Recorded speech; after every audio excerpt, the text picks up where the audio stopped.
Good morning बच्चों, क्या हाल है? वॉइस आ रही है? Good morning all of you.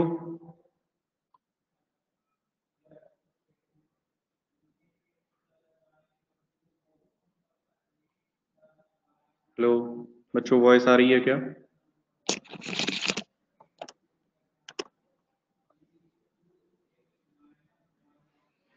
चलो हम लोग पढ़ना स्टार्ट करते हैं।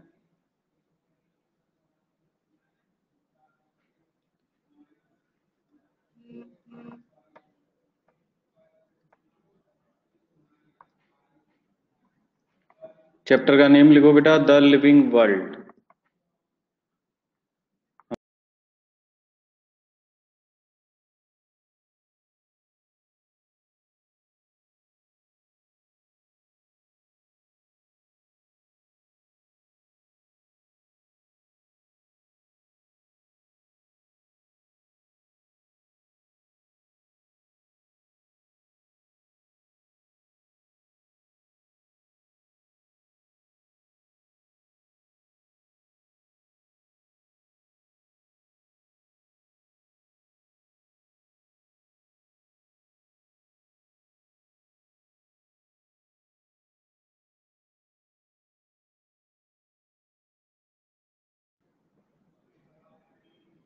हेलो हेलो बेटा, वॉइस आ रही है क्या? Hello hello. ओके, तो देखो बेटा, हम लोग ना बायोलॉजी पढ़ने जा रहे हैं ना, तो सबसे पहले बायोलॉजी देख लेते हैं भाई, बायोलॉजी क्या कहता है।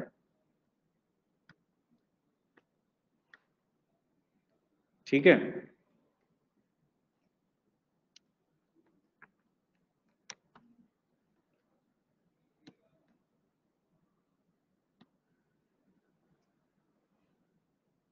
देखो क्या कहता है भाई बायोलॉजी। क्या मतलब है बायोलॉजी का, कोई मुझे बता सकता है क्या बच्चों?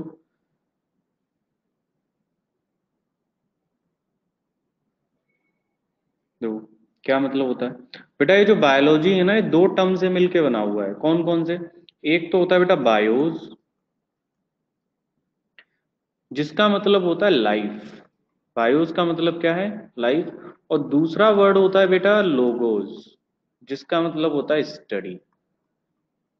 तो बायोलॉजी क्या है, क्या हम इसको पता लगा सकते हैं कि सर क्या है बायोलॉजी? कि sir study of life is biology, ऐसा कह सकता हूं कि नहीं मैं? बोलो। Study of life is biology. Study of life is biology, ऐसा कह सकता हूं कि नहीं, ये बताओ।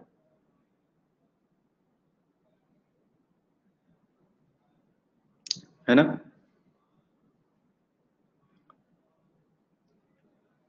तो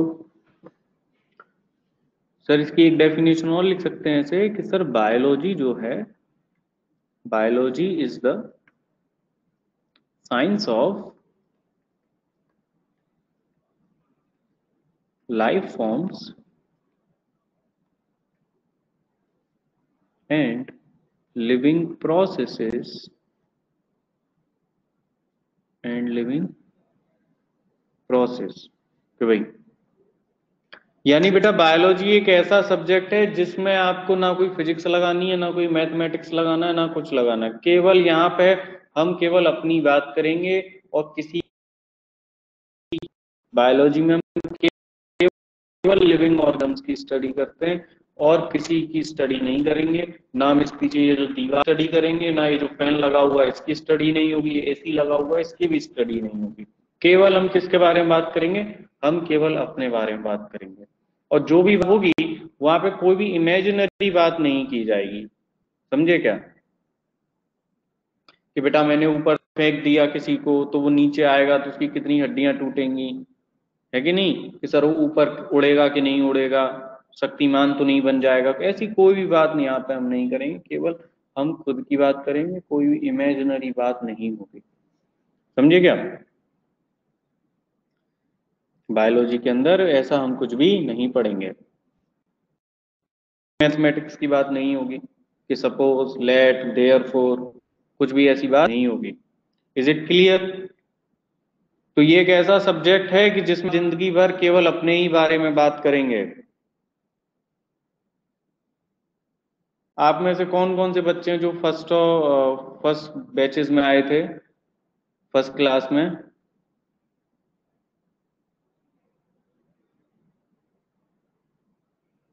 मुझे याद है, आई थिंक अर्पिता थी, आरती थी, साई प्रसाद भी था, और एक बच्ची और प्रणीता भी थी, यस। तो वहां पे मैंने आपको ऑलरेडी बताया था ना बायोलॉजी के बारे में, है ना बेटा? तो देखो आगे, ये जो बायोलॉजी है ना, इस बायोलॉजी में एक बात और है क्या सर, कि इस बायोलॉजी को ना सर और एक साइंस ऑफ एक्सेप्शन भी कहते हैं। क्या कहते हैं? ये क्या है? It is a science of exception. Biology क्या है? Science exception. बायोलॉजी में इतने सारे एक्सेप्शंस पढ़े कि जितने आपने कहीं पढ़े नहीं होंगे। को एक्सेप्शन है, ऐसा होता भी है और इसका एक्सेप्शन भी है कि उसमें नहीं होता है। समझे कि नहीं समझे? क्योंकि ऑर्गेनिजम्स की कमी तो है नहीं, चाहे प्लांट ले लो या एनिमल की बात कर लें, कहीं भी कमी है क्या किसी एनिमल की? नहीं है ना। कितनी सारी बायोडाइवर्सिटी है हमारे इस वर्ल्ड में, है कि नहीं? जैसे फॉर एग्जाम्पल, मैंने क्यों कहा है कि sir it is a science of exception, biology को ऐसा क्यों कहा जाता है? फॉर एग्जाम्पल देखो क्यों कहा जाता है, कि जैसे कि मैच्योर आरबीसी होता है ना मैमल्स का, mature RBC of mammals, mature RBC of mammals जो होते हैं, उनमें बेटा न्यूक्लियस ही नहीं होता है। समझ रहे हो कि एक सेल है जिसमें न्यूक्लियस ही नहीं है, इन्यूक्लिएटेड होते हैं। समझे क्या? मैमल्स की आरबीसी जो होती है, मैच्योर आरबीसी, उसमें न्यूक्लियस ही नहीं होता है। तो एक्सेप्शन आ गया कि नहीं आ गया, बोलो? और वहीं पे camel and llama, camel and llama में आर न्यूक्लिएटेड आरबीसी प्रेजेंट होता है। क्या होता है? न्यूक्लिएटेड आरबीसी प्रेजेंट होता है। समझे क्या? तो देखो, मैमल्स है ना, ये कैमल लामा मैमल्स हैं कि नहीं, है ना? लेकिन हमने क्या लिखा है कि सर नहीं होता है और इनमें होता है। तो एक्सेप्शन आया कि नहीं आया, बोलो? इज इट क्लियर और नॉट?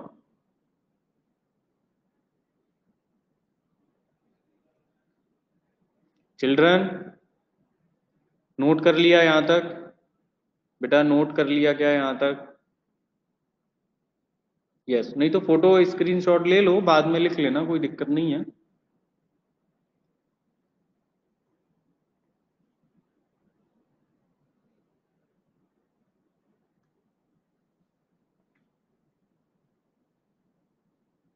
और सुनो, और हमने ऑलरेडी इसकी बात की है ना बायोलॉजी में कि बायो में बायो लेने के फायदे क्या हैं, डॉक्टर बनने के फायदे क्या हैं। ये तो सारी दुनिया को आज पता चल गया है कि बायो लेने के फायदे क्या हैं। तो बेटा, है कि नहीं? बायो लेने के फायदे क्या हैं, ये तो आज पूरी दुनिया को पता है।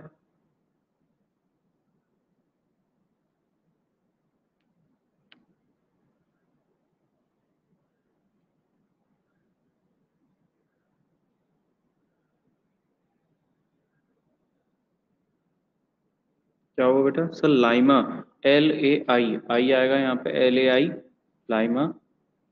चलो मैं इसको इरेज करके दोबारा लिख देता हूँ। बेटा ये एक एनिमल है, लाइमा जो है एक एनिमल है बेटा, लाइमा एक एनिमल है।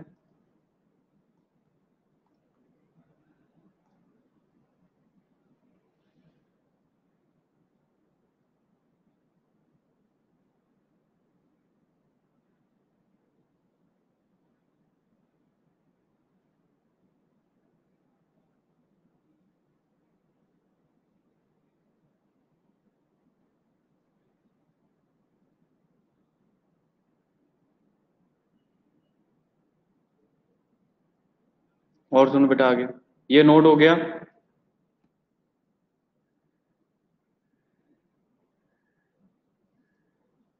आगे देखो बेटा, नेक्स्ट एग्जांपल।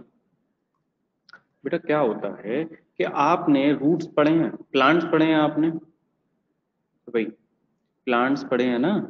मैंने फॉर एग्जांपल एक प्लांट बना लिया, इसके जो रूट्स होते हैं ये जमीन में नीचे होते हैं कि नहीं, अंडरग्राउंड होते हैं कि नहीं, ये बताओ। प्लांट्स देखे हैं, तो प्लांट्स के जो रूट्स होते हैं वो कहाँ होते हैं, नीचे होते हैं कि नहीं, अंडरग्राउंड होते हैं ना, जमीन के अंदर देखने को मिलते हैं। लेकिन बेटा यहाँ पे भी एक्सेप्शन ये है कि जो मैनग्रूव फॉरेस्ट होते हैं ना, मैनग्रूव फॉरेस्ट, पानी वगैरह भरा रहता है जहां पे खूब सारा, तो वहां पे क्या होता है कि उनके जो रूट्स होते हैं वो यहाँ इस तरीके से ऊपर आ जाते हैं। इनके जो रूट्स होते हैं वो यहाँ इस तरीके से ऊपर आ जाते हैं, समझे। क्योंकि मैनग्रूव फॉरेस्ट में क्या होता है कि सैलाइन कंडीशन होती है बहुत ज्यादा, सॉल्ट बहुत ज्यादा होता है, सैलाइन कंडीशन होती है, जिसकी वजह से रूट्स रेस्पिरेशन नहीं कर पाती हैं, तो वो सरफेस के बाहर आ जाती हैं, इस तरीके से सरफेस के बाहर आ जाएंगी और यहां से क्या करेंगी, रेस्पिरेशन करेंगी, समझे क्या। तो इनको हम लोग क्या बोलते हैं, न्यूमेटोफोर्स, जो सरफेस के बाहर आ गई हैं। तो देखो एक्सेप्शन आया कि नहीं। तो जब मैंने कहा कि biology is is an exception of science, तो क्या गलत बात कही मैंने, कि भाई, तो मैं इस बात में यहां लिख सकता हूं ना कि sir normally roots of plants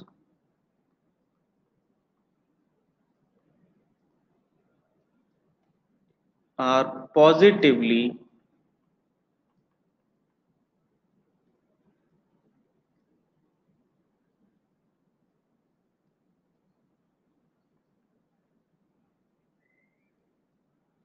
positively geotropic. भाई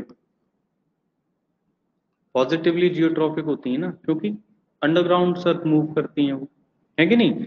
but in mangrove plants,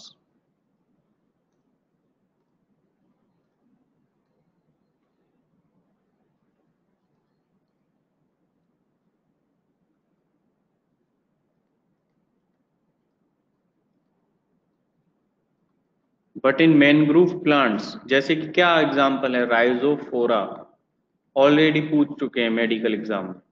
Rhizophora ये कैसा होता है, निगेटिवली जियोट्रॉपिक, समझे क्या, समझे क्या बेटा। निगेटिवली जियोट्रॉपिक होगा क्योंकि सर इसके रूट्स ना फेस से बाहर ऊपर आ जाते हैं, जिनको हम क्या कहते हैं, न्यूमेटोफोर्स कहते हैं। क्लियर है क्या।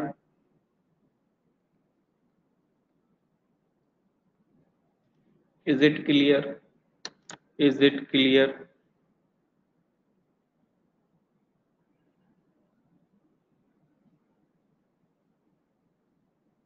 हेलो बच्चों।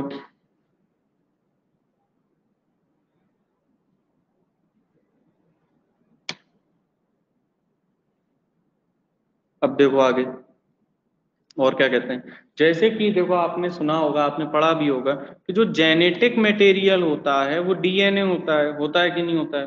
जेनेटिक मटेरियल क्या है हमारा, डीएनए है कि नहीं, है ना। लेकिन जो प्लांट वायरस की हम बात करते हैं ना, प्लांट वायरस की, जैसे कि प्लांट वायरस, एक प्लांट वायरस है टीएमवी, टोबैको मोज़ेक वायरस, इसके बारे में मैं टीच करूंगा आपको जब वायरस टॉपिक पढ़ाऊंगा। तो प्लांट वायरस है एक टीएमवी, इसके पास पता आरएनए है, इसके पास आरएनए है एज अ जेनेटिक मटेरियल, समझे क्या। तो ये एक एक्सेप्शन है कि नहीं, ये बताओ, इंस्टेड ऑफ डीएनए। क्लियर है क्या, क्लियर है क्या।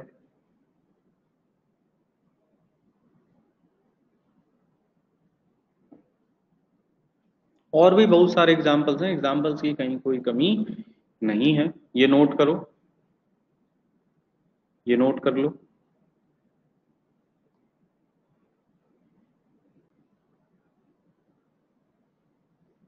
नोट हो जाए तो बताओ।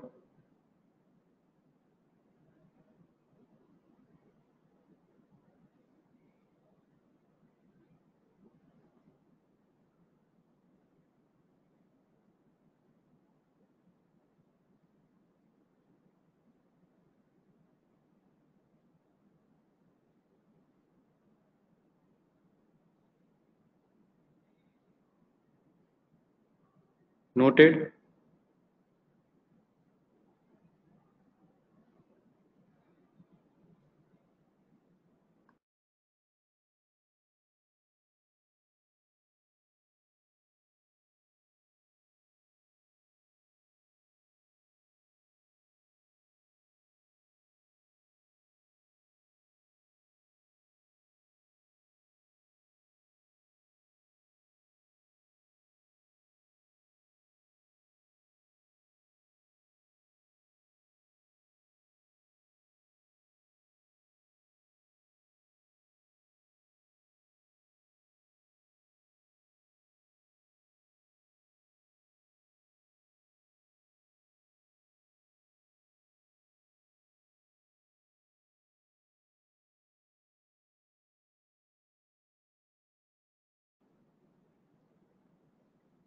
आगे देखो बेटा, और क्या एग्जाम्पल दे सकते हैं हम?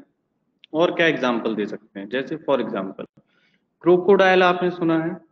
क्रोकोडाइल देखा होगा बेटा। क्रोकोडाइल है, एलिगेटर है, सुना है कि नहीं? है ना? क्रोकोडाइल, एलिगेटर रेप्टाइल्स होते हैं। ये कौन है? ये रेप्टाइल्स हैं। तो रेप्टाइल्स हैं, आपने ये अपनी 8th 9th 10th में पढ़ा होगा ये चीज कि सर रेप्टाइल्स जो होते हैं उनके पास 3 चैम्बर्ड हार्ट होता है कि नहीं? 4 चैम्बर्ड कंप्लीट नहीं होता है। लेकिन ये जो रेप्टाइल है, क्रोकोडाइल और एलिगेटर, क्रोकोडाइल और एलिगेटर बेटा, ये जो रेप्टाइल हैं इनके पास क्या है? 4 chambered heart, having 4 chambered heart. जैसे कि हम लोगों का है ना, एज इट इज इनके पास 4 चैम्बर्ड हार्ट है, जैसे कि मैमल्स के पास होता है। क्लियर है कि नहीं? Instead of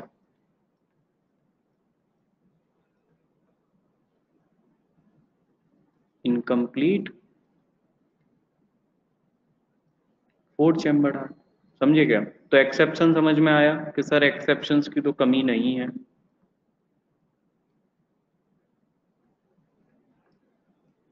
hello but exception समझ में आए कि कितने सारे एक्सेप्शंस हैं?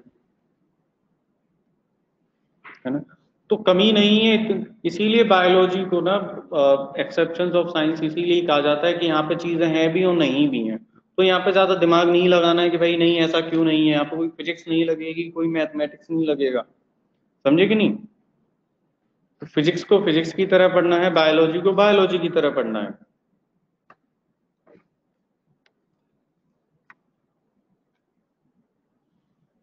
Clear?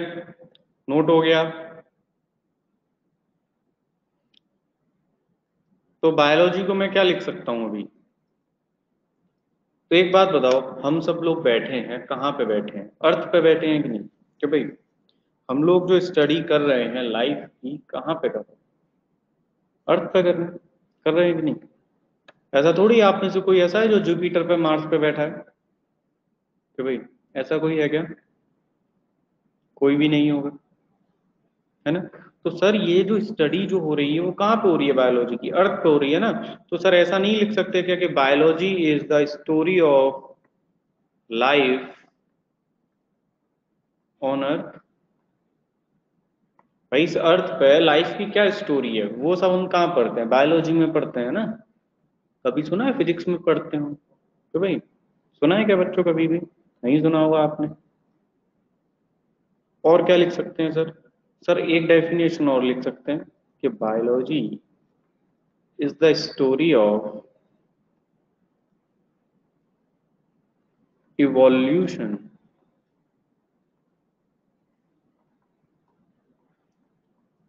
Of living organisms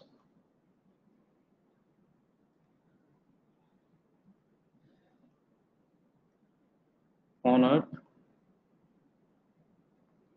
biology is the story of evolution of living organism on earth. भाई हम लोगों का जो इवोल्यूशन हुआ है, हम लोग जो आए हैं इतने कॉम्प्लेक्स हैं, कहाँ पे आए? अर्थ पे आए हैं ना, आए हैं कि नहीं? बोलो। तो इस अर्थ पे लिविंग ऑर्गेनिज्म के इवोल्यूशन की क्या स्टोरी है, उसी को क्या कहते हैं? बायोलॉजी कहते हैं कि नहीं? समझ में आया?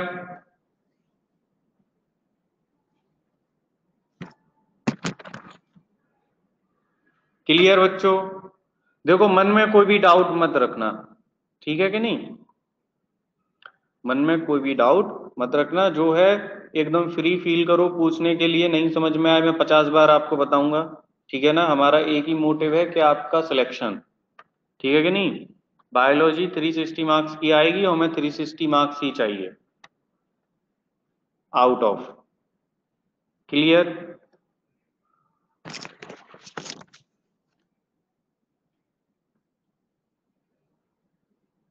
तो ये बताओ, 2023 में मुझे पार्टी दोगे कि नहीं दोगे? क्या 2023 में मुझे पार्टी दोगे?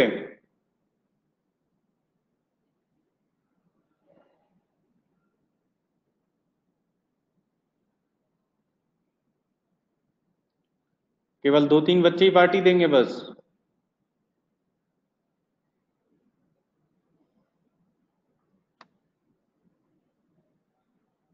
चलो, तो देखो इसके लिए मेहनत कैसे करनी है, कैसे प्लान करना है, ये सब मैं ऑलरेडी बेटा आपको बता चुका हूँ ना, है ना? किसी को कोई मन में कोई डाउट तो नहीं है, मन में कोई सवाल तो नहीं है किसी का? ऑलरेडी डिस्कस किया था मैंने पहली दूसरी क्लास में। और अगर कोई बच्चा अगर लेट आया है तो वो उस लेक्चर को देख सकता है, ठीक है? वो उस लेक्चर को देख लेना, आपको आइडिया लग जाएगा कि हमें क्या पढ़ना है, कैसे पढ़ना है, क्या तैयारी करनी है, सारी चीजें क्लियर हो जाएंगी।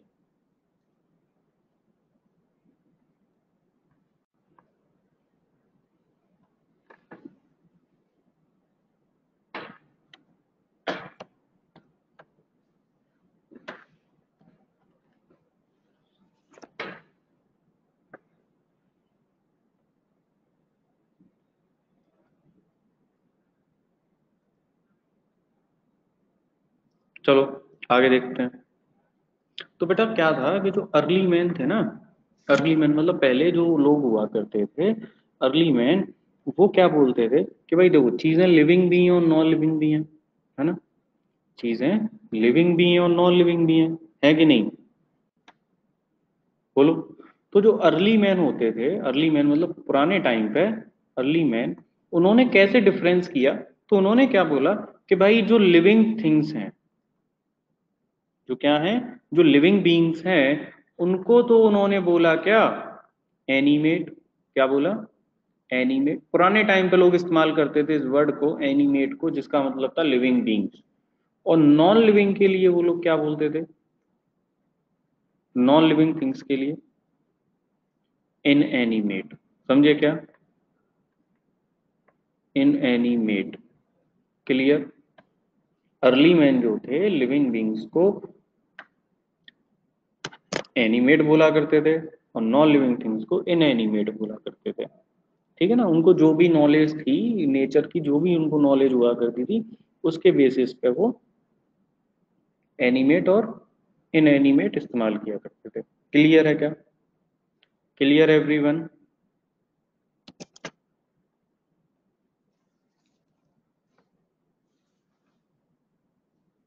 अब सुनो आगे।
देखो बेटा, तो ये बताओ मुझे,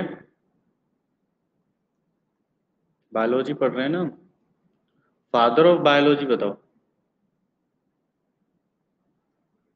फादर ऑफ बायोलॉजी बताओ, who is the father of biology, father of biology कौन है? Aristotle.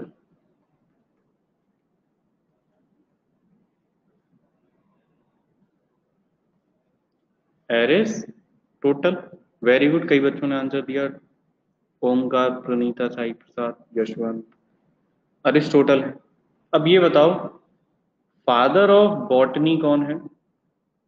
Father of botany, father of botany कौन है? Yes yes Arpita, Theophrastus, थियोफेरेस्टस,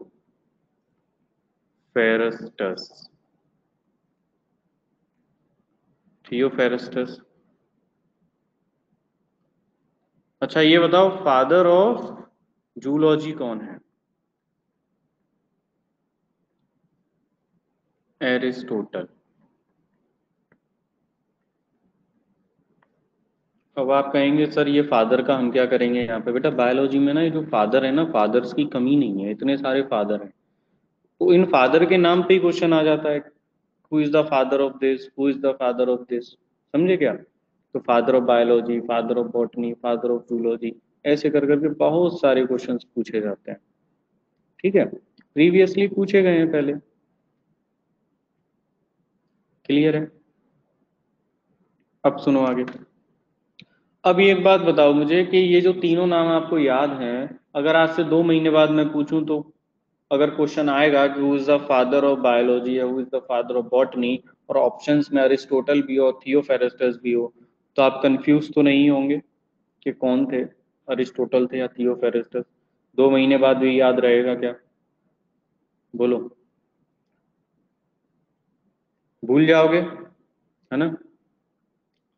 distinguish करना पड़ेगा तो भूल जाएंगे सर, याद ही नहीं जाएगा कि किसका कौन था, है ना? होगा ऐसा? तो देखो इसके लिए एक ट्रिक बताता हूं मैं।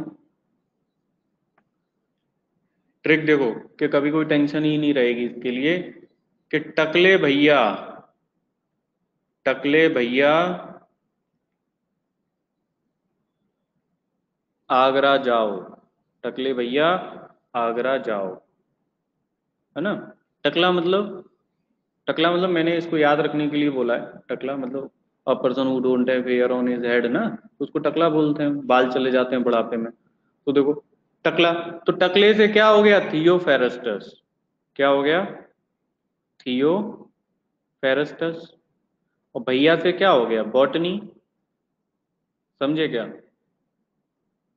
जाओ से क्या हो गया? जूलॉजी। और आगरा से क्या हो गया? एरिस्टोटल। क्लियर है क्या? अब भूलोगे क्या? और इस भैया से क्या हो गया? बायोलॉजी हो गया, तो फादर ऑफ बायोलॉजी कौन हो गया? एरिस्टोटल। बोलो, अब भूलोगे क्या कभी? कभी नहीं भूलोगे ना, डिस्टिंग्विश नहीं करना पड़ेगा। अब आंसर कैसे लगेगा?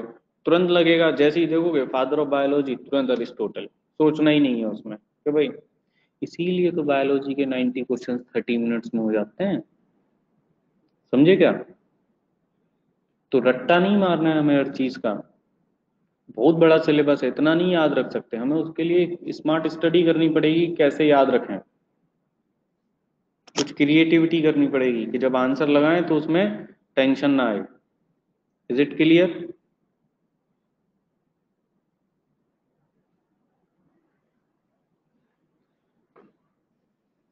तो देखो उसके लिए करना क्या है, ऑलरेडी कौन सी बुक्स इस्तेमाल करनी है, क्या पढ़ना है, वो भी हम ऑलरेडी बता चुके हैं, है ना?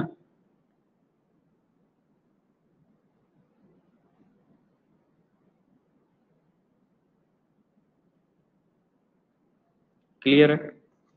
तो बेटा इसको नोट कर लो, चलो। अब किसी पर्सन को मत बोल देना जिसके बाल ना हो, उसको बोलो चलो टकले भैया आगरा जाओ, है ना, पता लगा वो मुझे गोली मारने के लिए आ गया, ऐसा मत करना कोई भी,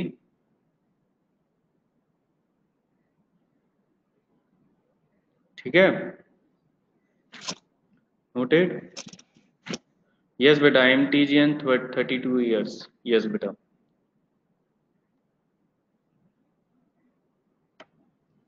देखो आगे चलते हैं हम लोग, आगे क्या है नेक्स्ट।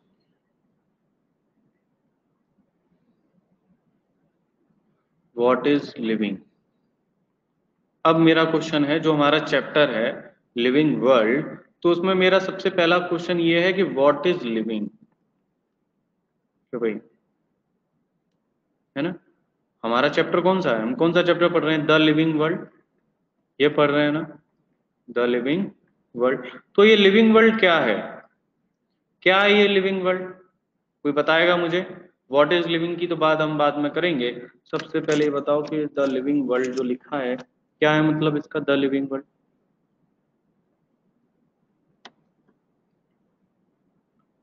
हैव नो एक्सेप्शंस, बेटा एक्सेप्शंस तो है ना लिविंग्स में, एक्सेप्शंस जो बताए थे लिविंग्स में ही तो बताए थे एक्सेप्शंस।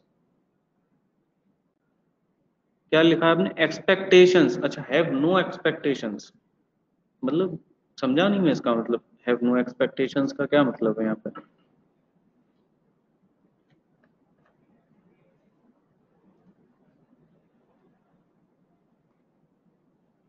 बताओ लिविंग वर्ल्ड कहने का क्या मतलब है, कि सर ये जो लिविंग वर्ल्ड है, यहाँ पे मुझे एक चीज ये बताओ कि जब आप अपने घर से निकलते हो तो बेटा एक चीज ये बताओ, क्या वो सब एक जैसे हैं, जितने डॉग्स आप देखते हो, जितनी काउज आप देखते हो, जितने लोग देखते हो, क्या वो सब एक जैसे हैं, जितने ट्रीज देखते हो क्या वो सब एक जैसे हैं, क्या इस दुनिया में सब एक ही टाइप का ऑर्गेनिज्म है, ये बताओ है क्या, नहीं है ना। तो सर इससे हमें ये पता चल गया कि द लिविंग वर्ल्ड में, कि द लिविंग क्या लिख सकते हैं, the living world is full of amazing diversity, amazing diversity of living organisms, के भाई इस लिविंग वर्ल्ड में एक अमेजिंग डाइवर्सिटी है कि नहीं लिविंग ऑर्गेनिजम्स की, ये बताओ है कि नहीं। और डाइवर्सिटी है, इनके हैबिटेट की डाइवर्सिटी कितनी है भाई, कोई जमीन पे रहता है, कोई पानी में रहता है, कोई हवा में रहता है, कोई रेगिस्तान में रहता है, कोई कहीं रहता है, कोई कोल्ड एरियाज में रहता है, एकदम पोलर एरियाज जो है, तो भाई बताओ है कि नहीं। तो डाइवर्सिटी हैबिटेट के बेसिस पे कितनी सारी डाइवर्सिटी है कि नहीं। तो हमारा ये जो लिविंग वर्ल्ड है कितना ज्यादा अमेजिंग है कि नहीं। भाई पहाड़ों में हम लोग घूमने जाते हैं, माउंटेन्स में कितना अच्छा लगता है, तो लोग वहां पे रहते हैं कि नहीं रहते हैं, तो वो एक हैबिटेट है कि नहीं, बोलो। तो मैं लिख सकता हूँ कि नहीं यहाँ पे, कि sir the diversity of habitat, of habitats of organisms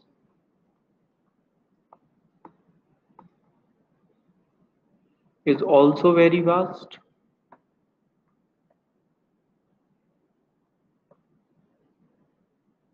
is also very vast and amazing, बोलो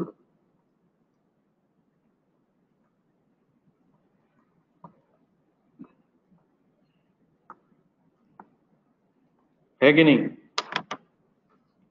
भाई हम लोग रेगिस्तान में, डेजर्ट में भी घूमने जाते हैं, माउंटेन्स में भी जाते हैं, तो हैबिटेट की जब हम बात करते हैं तो कितनी सारी डाइवर्सिटी है ऑर्गेनिजम्स की, है कि नहीं, हैबिटेट के बेसिस पे बहुत सारी है, कितना अमेजिंग है, देखने में कितना अच्छा लगता है। जब आप कहीं ग्रीनरी, जैसे महाराष्ट्र तो ग्रीनरी के लिए जाना जाता है पूरे देश में, है ना, और खासकर बारिश के दिनों में तो बहुत ज्यादा जाना जाता है, तो कितना अच्छा लगता है उसको देख के, इस डाइवर्सिटी को देख के। यहाँ पे लोग पूरे इंडिया से महाराष्ट्र घूमने आते हैं, विजिट करने आते हैं इस अगस्त जुलाई के मंथ से, क्या भाई आते हैं कि नहीं। मेरी वॉइस आ रही है कि नहीं आ रही है बेटा, वॉइस आ रही है क्या, hello hello hello, am I Audible,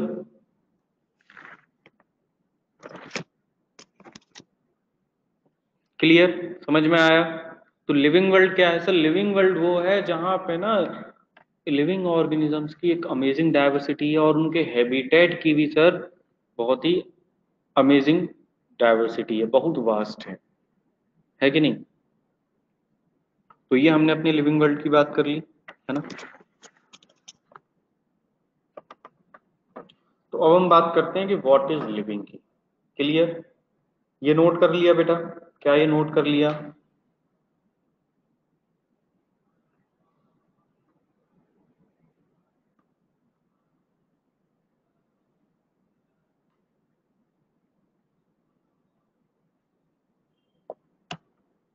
noted? चलो नेक्स्ट बात करते हैं हम लोग।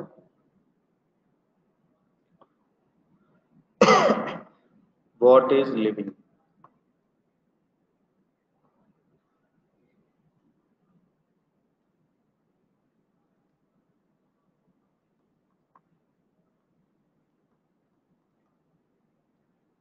अब बताओ लिविंग क्या होगा? What is living? क्या है लिविंग? लिविंग क्या होगा? क्या है लिविंग ये बताओ।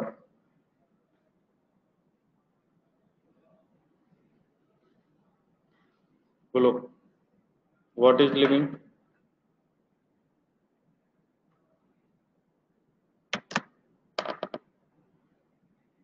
हेलो?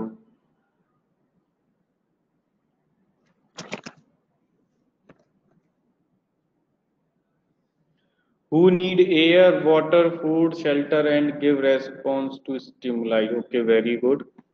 और क्या है लिविंग? अच्छा एक बात बताओ, मेरे पीछे दीवार है, दिखाई दे रही है, क्या ये लिविंग है? ये बताओ। मेरे पीछे दीवार दिखाई दे रही है, क्या ये लिविंग है? नहीं है। ये पानी की बोतल है, क्या ये लिविंग है? नहीं है। ये एक पेन है, क्या ये लिविंग है? नहीं है। ऊपर फैन लगा हुआ है, क्या ये लिविंग है? नहीं है। क्या मैं लिविंग हूं? मैं दिखाई दे रहा हूं? ये बताओ, मैं दिखाई दे रहा हूं क्या? मैं लिविंग हूं?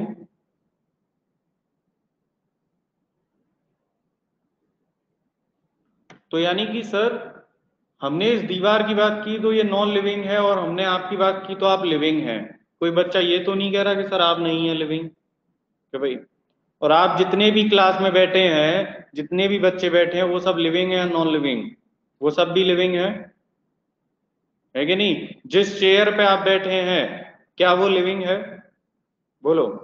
जिस चेयर पे, जिस टेबल पे बैठ के आप क्लास कर रहे हैं, क्या वो लिविंग है? नहीं है ना। मतलब सर ये तो हमें समझ में आ गया कि लिविंग क्या है। और उसके लिए ना सर कुछ कैरेक्टर्स होंगे, कुछ फीचर्स, कुछ प्रॉपर्टी, कुछ कैरेक्टर्स होंगे जिसके बेसिस पे आपने कहा कि सर ये लिविंग है। बोलो। जिसके बेसिस पे आपने कहा ना कि सर मैं लिविंग हूँ, मेरे पीछे जो दीवार है ये लिविंग नहीं है। क्यों बेटा? क्लिक किया दिमाग में कुछ कि लिविंग क्या है? उसके लिए कुछ ना कुछ कैरेक्टर्स होंगे, कि भाई कुछ फीचर्स होंगे।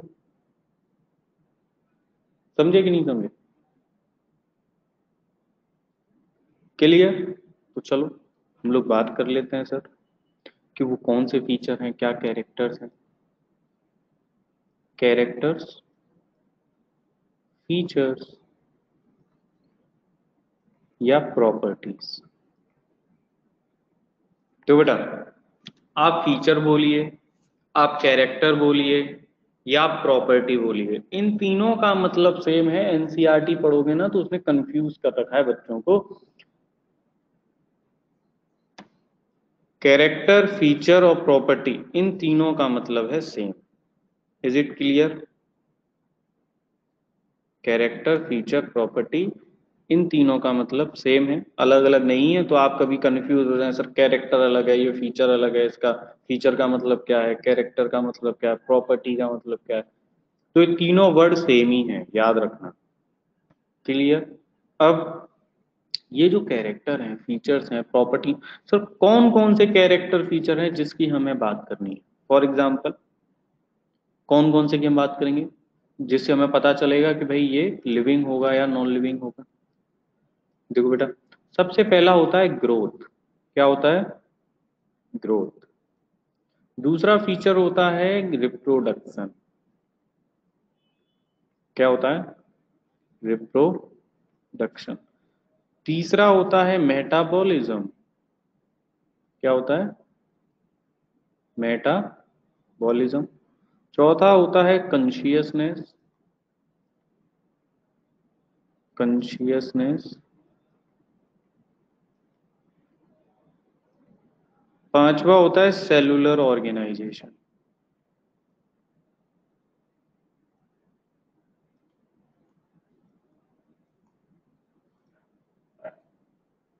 क्या है? Cellular organisation. क्लियर? इन 5 फीचर की हम यहाँ पे बात करेंगे, जिससे हमें ये पता लग जाएगा कि भैया लिविंग कौन होगा कौन नहीं होगा। इज इट क्लियर बच्चों? Is it clear?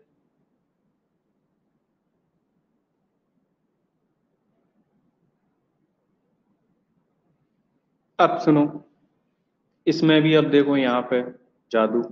जादू क्या है कि देखो आपको ये पता होगा, आप सबके मन में ये होगा sir, growth, reproduction, metabolism, consciousness, cellular organisation. तो ग्रोथ और रिप्रोडक्शन जो है सर वो लिविंग ऑर्गेनिज्म शो करेंगे, है कि नहीं? तो अगर किसी में ग्रोथ है, रिप्रोडक्शन है, तो मतलब वो लिविंग है कि नहीं? लेकिन बेटा यहाँ पे एक्सेप्शन है। अब एक्सेप्शन देखो क्या है कि ग्रोथ और रिप्रोडक्शन जो है ना वो नॉट द डिफाइनिंग प्रॉपर्टी है। क्या है? Not the defining property. Not the defining property. Property कह लो या कैरेक्टर कह लो या फीचर कह लो, कुछ भी कह सकते हो, कोई दिक्कत नहीं है ना? नॉट द डिफाइनिंग प्रॉपर्टी, यानी कि नॉट द डिफाइनिंग कहने का मतलब है कि सर यहाँ पे क्या है? एक्सेप्शन है। ये कैसे है? विद एक्सेप्शन है। समझे क्या? एक्सेप्शन है ग्रोथ और रिप्रोडक्शन में, यानी कि आप ग्रोथ और रिप्रोडक्शन से ये नहीं कह सकते कि वो लिविंग ही होगा। अगर किसी में ग्रोथ हो रही है या नहीं हो रही है, आप ये नहीं कह सकते कि वो लिविंग होगा या नॉन लिविंग। क्लियर है कि नहीं? तो यहाँ पे एक्सेप्शन है। ग्रोथ और रिप्रोडक्शन से आप डिफाइन कर ही नहीं सकते। Is it clear? वहीं पे जो 3 प्रॉपर्टी है हमारे पास, मेटाबॉलिज्म, कॉन्शियसनेस और सेलुलर ऑर्गेनाइजेशन, ये है बेटा डिफाइनिंग प्रॉपर्टी। क्या है? Defining property. डिफाइनिंग प्रॉपर्टी कहने का क्या मतलब है? Without exception. कोई भी एक्सेप्शन नहीं होगा। अगर आप मेटाबॉलिज्म देखते हैं किसी में, तो मतलब वो लिविंग होगा ही होगा। समझे क्या? कोई एक्सेप्शन यहाँ पे नहीं होगा। तो डिफाइनिंग प्रॉपर्टी, ये जो डिफाइनिंग वर्ड है ना, इसका मतलब क्या है पहले ये समझ लो। यानी कि वो कैरेक्टर जिसमें कोई भी एक्सेप्शन ना हो, जिसमें कोई भी एक्सेप्शन ना हो, उसको कहते हैं defining property of life. Clear है क्या बच्चों? डिफाइनिंग का मतलब मैं लिख देता हूं, चलो।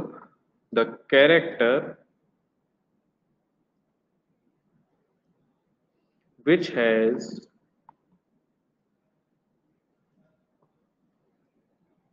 has no exceptions, the character which has no exceptions is called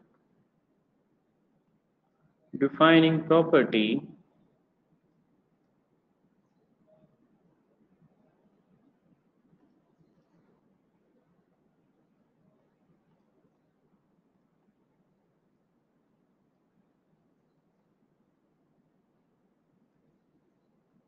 of life।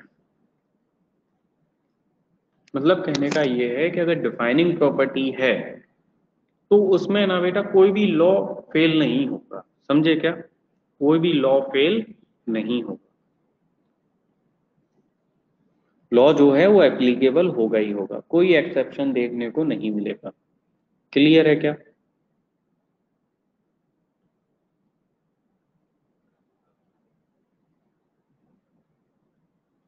Clear है? इस पेज में जो भी लिखा है उसमें किसी बच्चे को कोई भी मन में कोई भी डाउट है, वो अपनी पूरी श्रद्धा शांति से पूछता है।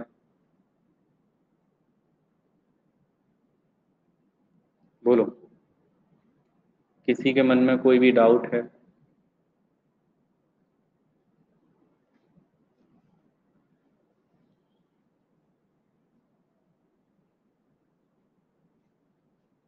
बच्चों?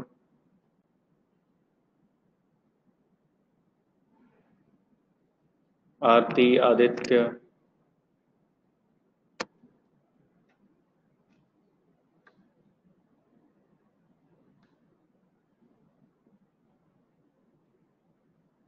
आगे चलें।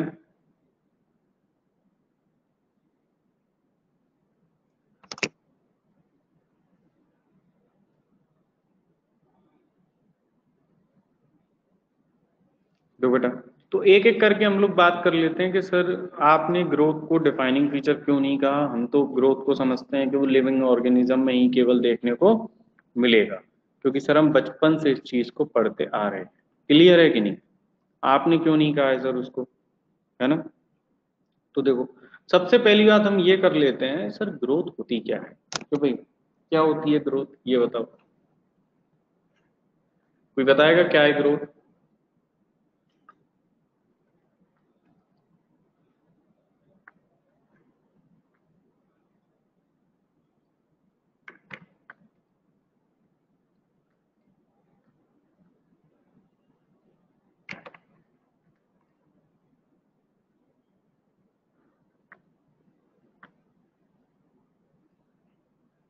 Yes, increase in size. Yes, very good.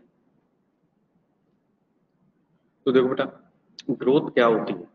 तो इंक्रीज इन मास,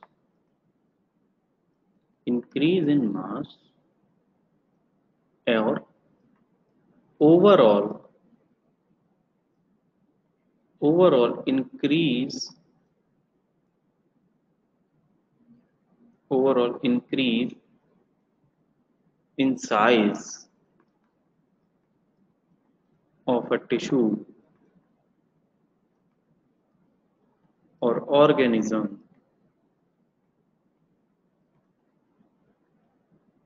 और its parts is called growth.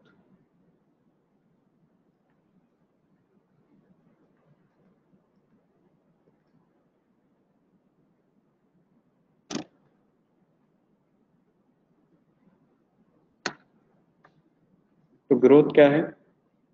Overall के बाद बेटा इंक्रीज का साइन लिखा है बेटा मैंने। ये इसका क्या मतलब है? इंक्रीज। ये ऊपर एरो है और ऐसे ही लिखा है, मतलब इंक्रीज। तो यानी कि सर मास में बढ़ना किसी भी लिविंग ऑर्गेनिज्म के, उसके किसी टिश्यू का, उसके किसी पार्ट का ओवरऑल साइज में बढ़ना, उसके मास में बढ़ना, उसका वेट में बढ़ना, क्या होगा? ग्रोथ होगी। होगी कि नहीं होगी? तो भाई होगी ना। तो क्या है ग्रोथ सर? किसी भी एक ऑर्गेनिज्म के, उसके टिश्यू में, उसके किसी पार्ट का वेट बढ़ना, उसका मास बढ़ना या उसका साइज बढ़ना, हम उसको क्या कहेंगे? ग्रोथ कहेंगे। Is it clear? तो ये तो हमने देख लिया कि ग्रोथ क्या है। आगे बात करता हूं मैं। क्या बात करता हूं आगे, ये देखो। अब फॉर एग्जाम्पल ऐसा मान लो भाई बच्चों,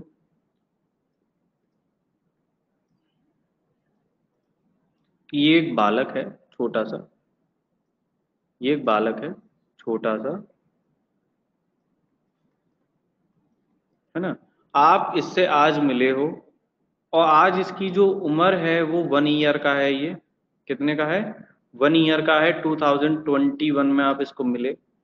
अगर आज से 10 साल बाद अगर आप इससे मिलें, अगर आप इससे आज से 10 साल बाद मिलें, तो मुझे ये बताओ कि इसकी बॉडी में क्या चेंज आएगा।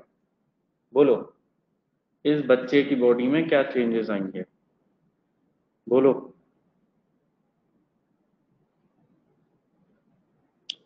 बोलो बेटा। Yes, very good. हाइट बढ़ जाएगी सर, हाइट में चेंजेस आएंगे। साइज इंक्रीज हो जाएगा। Yes, very good Sanjay, very good Pranita, Omkar, wait. Yes, यानी कि सर अब हमें ये पता चल गया कि अगर ये 1 साल का बच्चा है, आज हमें मिला है 2021 में, तो आज से 10 साल बाद जब हम इसको मिलेंगे, तो ये सर इसका जो छोटा सा फेस था ये बड़ा हो जाएगा, इसका छोटा सा जो पेटू था ये बड़ा हो जाएगा सर। हो जाएगा कि नहीं? बोलो, हो जाएगा ना? इसके हाथ में एक मोबाइल होगा आईफोन नाम का, है ना। तो 2031 में सर ये क्या होगा, ये 10 ईयर का हो चुका होगा कि नहीं। तो इसकी बॉडी में चेंजेस आएंगे सर, इसकी वेट बढ़ जाएगा सर, इसका हाइट बढ़ जाएगा, इसकी ओवरऑल बॉडी जो है ग्रोथ कर चुकी होगी कि नहीं। तो अब मुझे एक बात बताओ कि अब आप इससे फिर से 10 साल बाद मिले 2041 में, कब मिले, 2041 में मिले, तो एक बात बताओ, 10 साल बाद मिलोगे तो क्या फिर से 1 साल का मिलेगा क्या आपको, बताओ, क्या ये फिर से वही छोटा सा बच्चा हो जाएगा क्या, छोटा सा नन्हा सा, टॉयलेट कर देता था बेड में ही, सारे दिन शैतानी करता रहता था, क्या वो फिर से वैसा ही बच्चा मिलेगा आपको 2041 में, मिलेगा क्या, नहीं मिलेगा, नहीं मिलेगा ना। कंसेप्ट समझ में आया कुछ, कि सर अगर एक बार ग्रोथ हो गई तो रिवर्स नहीं जा सकती, यानी कि सर जो ग्रोथ है वो इरिवर्सिबल है, ग्रोथ इज एन इरिवर्सिबल, कैसी है, इरिवर्सिबल है।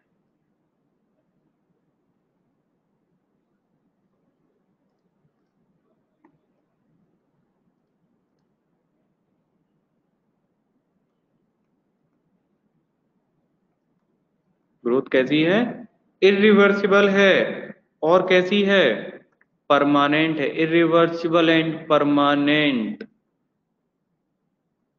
Increase in size of an organ, size of an organ or part or even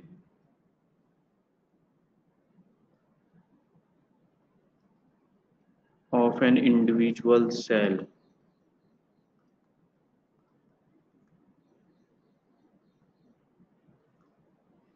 clear है क्या, कि ग्रोथ कैसी है सर, ग्रोथ इरिवर्सिबल है और परमानेंट है, अगर साइज बढ़ गया तो सर वापस नहीं जा सकता। बताओ क्या ये बच्चा फिर से 1 साल का हो सकता है क्या, नहीं होगा ना।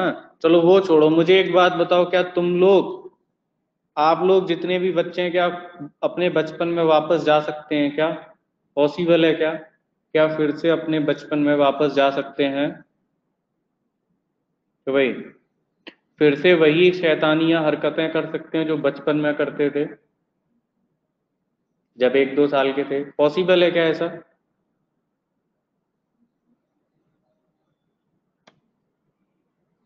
तो भाई फिर से फर्स्ट फर्स्ट में सेकंड क्लास में पढ़ने जाओगे क्या, नहीं जाओगे ना। जा सकते हो, दुनिया पागल कहेगी, मेंटल कहेगी, वही हरकतें करोगे तो भाई दुनिया पागल कहेगी बस, समझे कि नहीं समझे। लेकिन आप फिर से 1 साल के नहीं हो सकते। क्या मैं खुद को बूढ़ा होने से रोक सकता हूँ क्या, इज इट पॉसिबल, नहीं ना। तो समझ में आया कंसेप्ट कि सर ग्रोथ क्या है और ग्रोथ कैसी है। तो ग्रोथ इरिवर्सिबल है, परमानेंट है, उस पर्टिकुलर उस ऑर्गेनिज्म के किसी पार्ट में या किसी ऑर्गन में, किसी में, उस ऑर्गेनिज्म में जो जब देखने को हमें मिलेगी। इज इट क्लियर एवरीवन, बोलो, कुछ कंसेप्ट आया दिमाग में, कुछ कंसेप्ट आया, समझ में आया।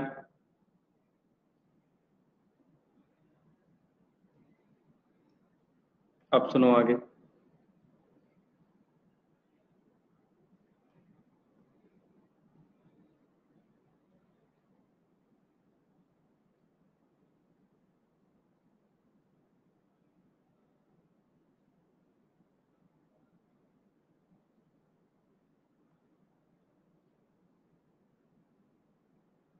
नेक्स्ट देखो बेटा,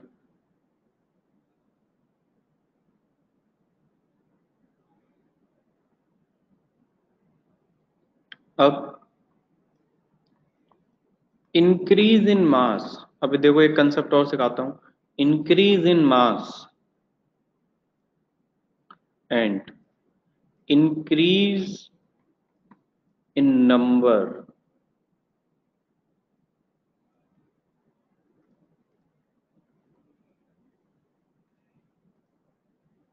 increase in number of individual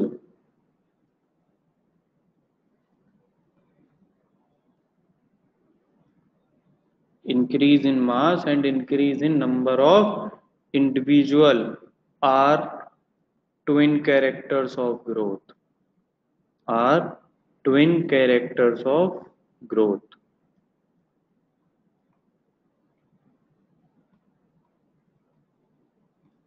देखो क्या लिखा है मैंने कि मास में इंक्रीज होना या उस इंडिविजुअल का नंबर बढ़ना, ये दोनों ही ट्विन कैरेक्टर हैं ग्रोथ के। समझे क्या? मास में बढ़ना या उस इंडिविजुअल का नंबर बढ़ना, दोनों ही ट्विन कैरेक्टर्स हैं ग्रोथ के। जैसे फॉर एग्जांपल देखो भाई, यूनिसेलुलर ऑर्गेनिज्म का नाम सुना है आपने? यूनिसेलुलर ऑर्गेनिज्म का नाम सुना है क्या? जैसे बैक्टीरिया वगैरह होते हैं, अमीबा होते हैं, सुना है क्या यूनिसेलुलर ऑर्गेनिज्म? है ना? तो बेटा यूनिसेलुलर ऑर्गेनिज्म जो होते हैं उनका मास में बढ़ना या उनका नंबर में बढ़ना, दोनों बात सेम है कि नहीं? तो भाई तो उनके लिए ग्रोथ और रिप्रोडक्शन सेम है कि नहीं? भाई रिप्रोडक्शन क्या होता है? इंक्रीज इन नंबर होता है कि नहीं? रिप्रोडक्शन को क्या कहते हैं? इंक्रीज इन नंबर होता है ना? तो यूनिसेलुलर ऑर्गेनिज्म का मास में बढ़ना या उनका नंबर में बढ़ना, दोनों ही सेम है कि नहीं? बताओ, समझ में आया क्या? यानी कि मैं क्या लिख सकता हूं यहाँ पे, एक कंसेप्ट दे सकता हूं आपको कि सर नॉर्मली लोअर लेवल पे, नॉर्मली लोअर लेवल पर नंबर बढ़ता है। समझे क्या? मैं हिंदी में लिख रहा हूं, आप हिंदी गुजराती मराठी किसी में भी लिख सकते हैं। कंसेप्ट समझिए कि नॉर्मली लोअर लेवल पर नंबर बढ़ता है, और सुनिए नॉर्मली हायर लेवल पर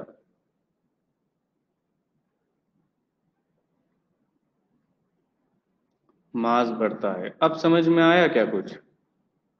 अब बताओ, समझ में आया क्या? जो मैंने ऊपर लिखा है क्या वो समझ में आया? उसका मतलब मैंने लिख दिया उसका आंसर कि भाई हम लोग कैसे हैं, हायर लेवल पे हैं कि नहीं, ये बताओ। ऑर्गन सिस्टम लेवल वाले ऑर्गेनाइजेशन है हमारा, तो हम लोग हायर एनिमल को बिलोंग करते हैं कि नहीं, हायर लेवल को। तो मेरा नंबर बढ़ेगा या मेरा मास बढ़ेगा? कि भाई मेरा जिंदगी भर मेरा केवल मास ही बढ़ेगा ना, तो लोअर लेवल पर जो ऑर्गेनिज्म है उसका तो नंबर बढ़ेगा ना। अमीबा का क्या बढ़ेगा? नंबर ही तो बढ़ेगा। उसका मास बढ़ सकता है क्या? नहीं बढ़ेगा, वो तो नंबर में बढ़ाएगा अपना। समझे कि नहीं समझे? क्लियर हुआ कि सर लोअर लेवल पे नंबर बढ़ता है और हायर लेवल पे मास बढ़ता है। Is it clear? ऐसा थोड़ी है मैं बैठा बैठा दो हो जाऊंगा यहाँ पे। ये बताओ कि मैं बैठा बैठा डिवाइड कर लूंगा और मैं दो बन जाऊंगा, यहाँ पे दो रजस्तर हो जाएंगे, फिर पॉस क्या है ऐसा? बताओ, नहीं हो सकता ना बेटा, पॉसिबल ही नहीं है ऐसा। समझ में आया?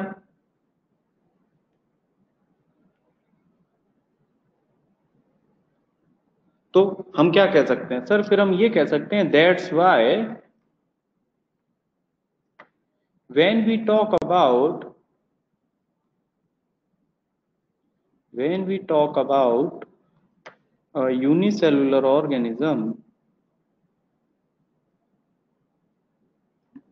या यूनिसेलुलर लेवल कह सकते हो, then growth और reproduction are same, growth and reproduction are same। is it clear?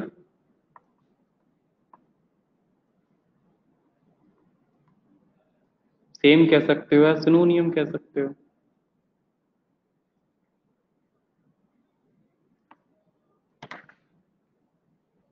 Clear?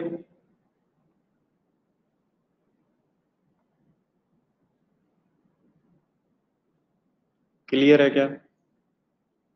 इसको कॉपी करो, कॉपी करो इसे। कोई डाउट है तो मुझसे पूछो।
तो बेटा मैं एक नई लाइन लिख सकता हूं यहाँ पे कि in majority of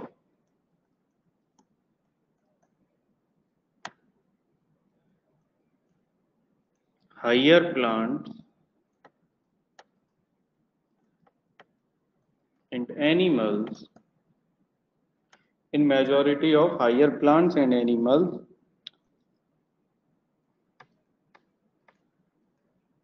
growth and reproduction are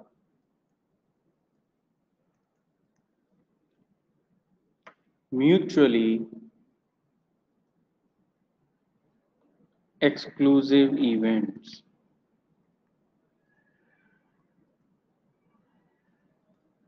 समझे क्या? कि जब हाइयर प्लांट्स और एनिमल्स की बात करेंगे तो उनमें ग्रोथ और रिप्रोडक्शन दोनों ही अलग अलग इवेंट हैं। समझे क्या भाई? मेरी ग्रोथ होना अलग कंसेप्ट है और रिप्रोडक्शन में नंबर बढ़ना वो अलग कंसेप्ट है। समझे क्या? मेरे पूरे लाइफ टाइम में मैं डिवाइड नहीं कर सकता, कर सकता हूं क्या? मेरा नंबर बढ़ सकता है क्या मेरे पूरे लाइफ टाइम में? मेरी एक बॉडी है तो क्या दो बॉडी हो सकती है क्या? ये बोलो, पॉसिबल है क्या? पॉसिबल नहीं है ना। तो इसीलिए ये लाइन लिखी गई है कि in majority of higher plants and animals growth and reproduction are mutually exclusive events. तो बेटा पता है ये line as it is question बन के आई थी। तो म्यूचुअली इंक्लूसिव ये लिखा है ना, एक्सक्लूसिव, इसकी जगह इंक्लूसिव डाल देगा, इस लाइन को इंक्लूसिव डाल के बोलेगा बताओ भाई करेक्ट ऑप्शन है या नहीं, which one is wrong statement, ऐसे बोलेगा। समझे क्या? तो लाइन को याद रखना है। क्लियर?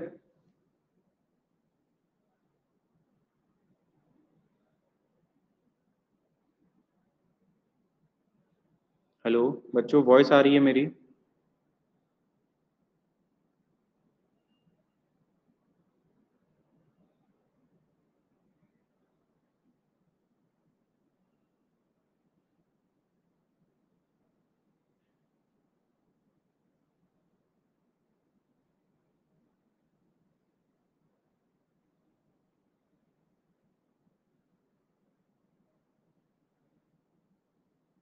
क्लियर?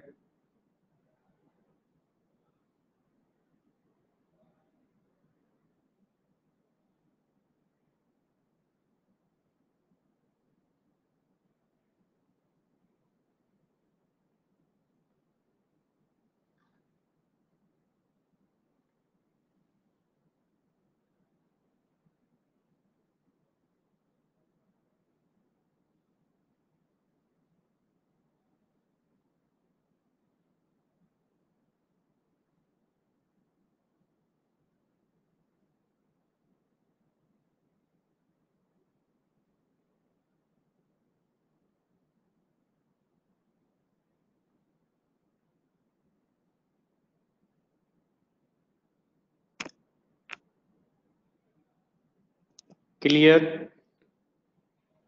तो बेटा आज हम अपना लेक्चर यहीं स्टॉप करते हैं। Then we will meet in our next class. कल होगी हमारी class 10:30 AM। Okay? Hello hello. Okay बेटा, thank you very much. Tata bye bye, good night. और कोई डाउट हो तो कल की क्लास में पूछना, पढ़ के आना।